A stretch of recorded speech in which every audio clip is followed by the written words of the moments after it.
Hi everyone, welcome back. Hope everyone's doing okay. So I'm recording this during the second week of our coronavirus lockdown. So hope that everybody in your families is doing okay and that you're managing with the situation as well as you possibly can be. So the purpose of this video is just to introduce what we're going to be talking about in the next series of videos that I have started recording and will be continuing to release over the coming days.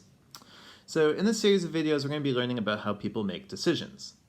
This is really the central topic in behavioral science because it connects everything else that we're learning about.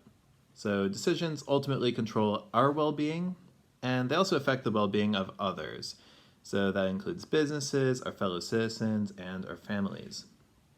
The reason we're interested in perception and learning and memory and thinking is because all of those processes help us to gather information from the world, which we can then use to make decisions.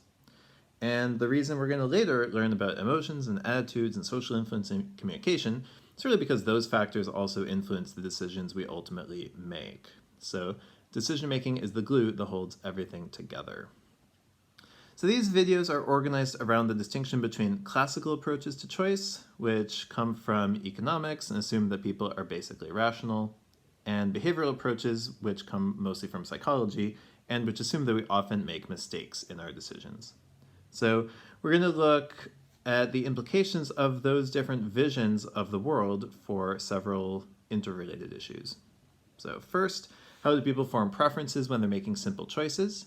Classical economics assumes that preferences live inside our heads, but we're going to see that actually our preferences are often constructed on the fly and aren't always all that rational.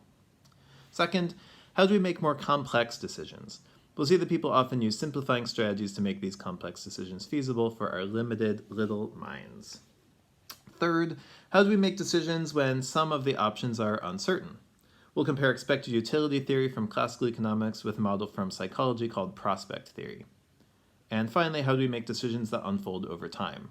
So classical approaches say that people are reasonably patient, but we're going to see that, in fact, we often face failures in self-control.